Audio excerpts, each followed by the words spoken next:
All right, thanks for tuning back in for a little bit more of the one and only Ivan. We're starting on page 157. It's called Colors. Julia opens the metal box. I see a row of little squares. Green, blue, red, black, yellow, purple, orange. Colors seem to glow. She pulls out a brush with a thin tuft of a tail at its end. She dips the brush in water and wets the paper, then taps at the red square. When the brush meets the damp paper, pink petals of color unfurl like morning flowers. I can't take my eyes off that magical brush. For a moment, I'm not thinking about Ruby and Mac and the claw stick and Stella. Almost.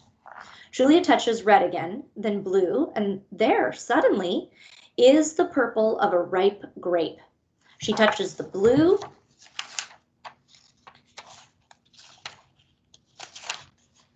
and her paper turns to summer sky, black and white, and now I see that she is painting a picture of Ruby. I can make out her floppy ears, her thick legs.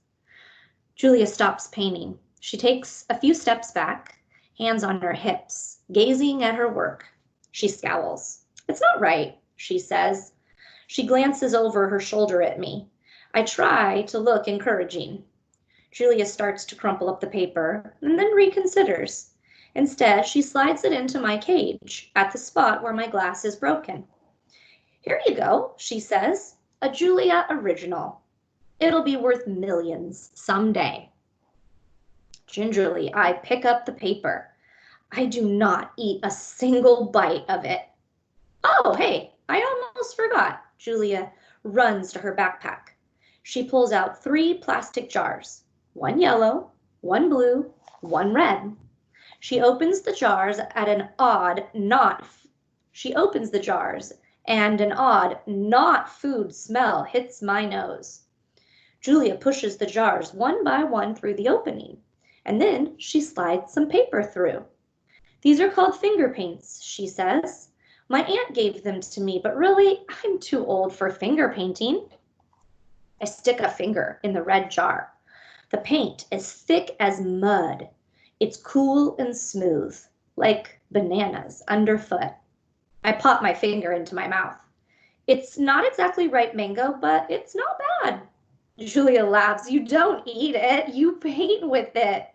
She grabs a piece of paper and presses her finger on it. See? Like this. I place my finger on a piece of paper. I lift it, and a red mark is there. I get a bigger glob from the pot and slap my hand down on the page. When I pull my hand off the paper, its red twin stays behind. This isn't like the ghostly handprints on my glass, the one my visitors leave behind. This handprint can't be so easily wiped away. There's his handprint that he made. This one's called A Bad Dream. I lie awake peeling dried red paint off my fingertips. Bob, who accidentally walked on one of my paintings, is licking his red paws. Every so often, I glance over at the empty ring. The claw stick glints in the moonlight. Stop, no! Ruby's frantic cries startle me. Ruby, I call, you're having a bad dream. You're okay, you're safe. Where's Stella? She asks, gulping air. Before I can answer, she says, never mind. I remember now. Go back to sleep, Ruby, I say. You're having a hard day.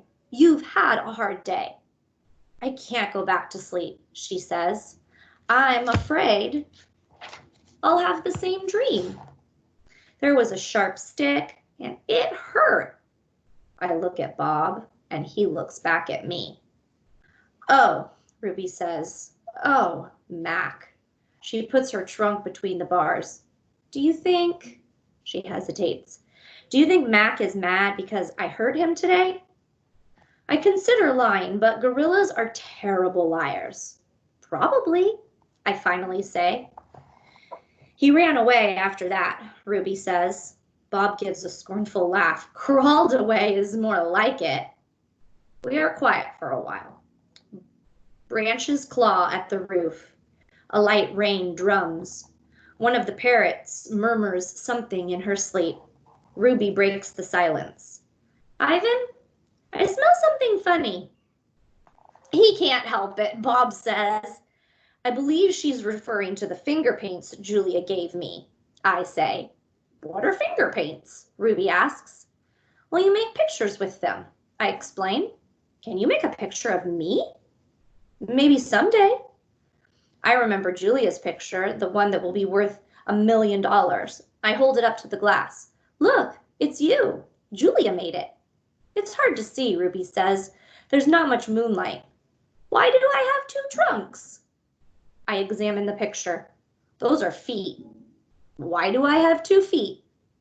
That's called artistic license, Bob says. Ruby sighs. Could you tell me another story? She asks. I don't think I can ever go back to sleep.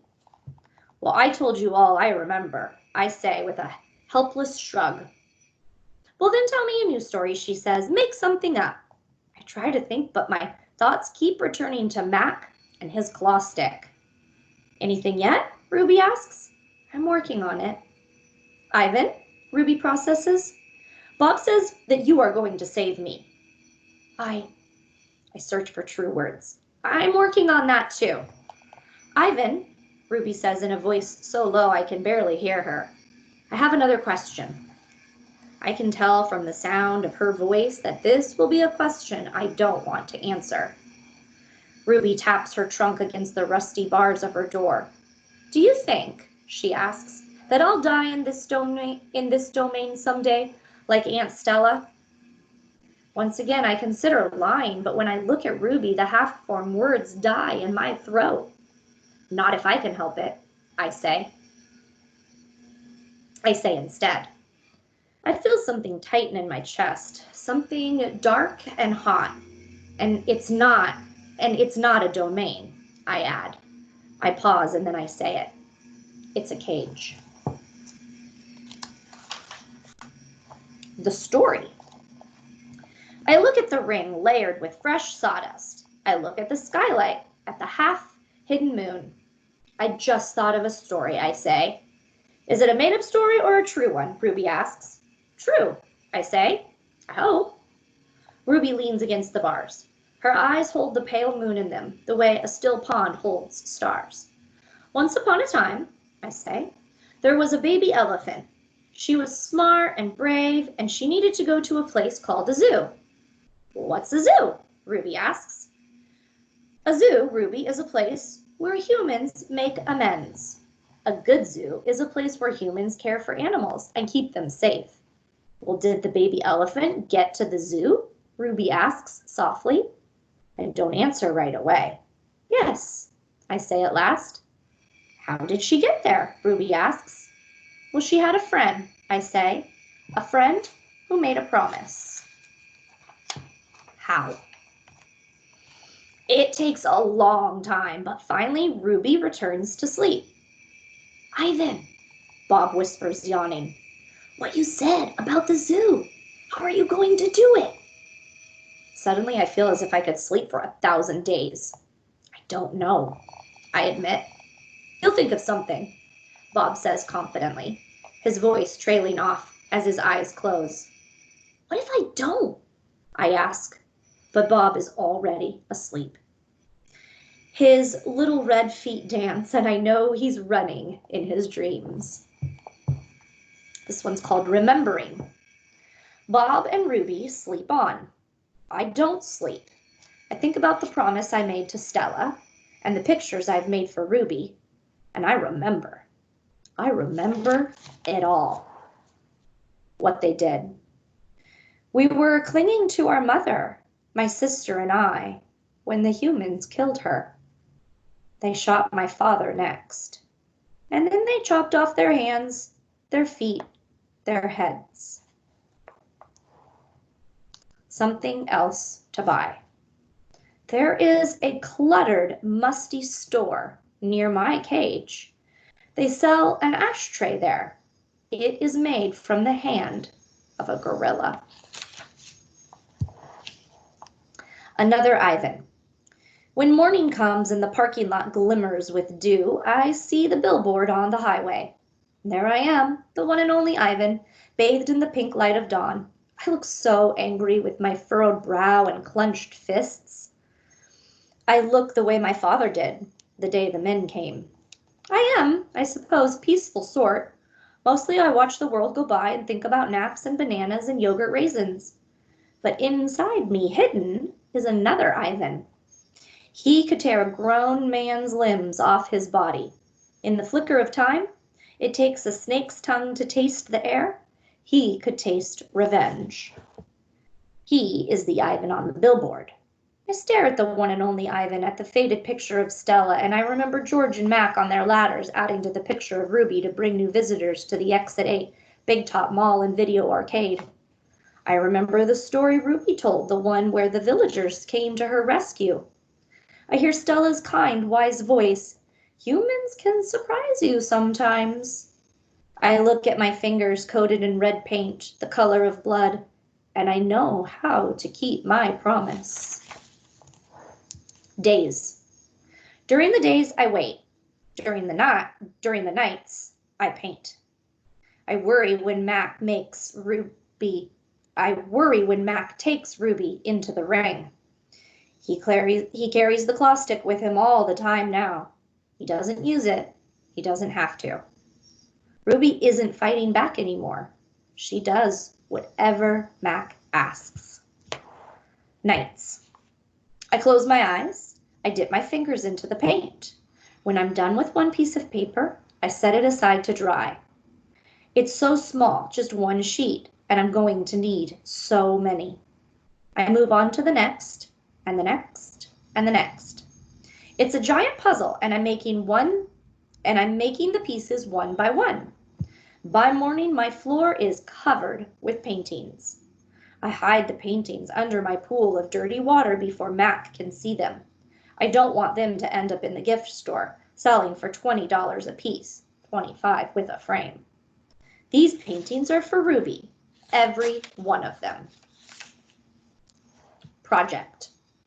Ivan, Ruby asks one morning when I'm trying to nap, why are you always so sleepy during the day? I've been working on a project at night, I tell her. Well, what's a project? It's a thing, a painting.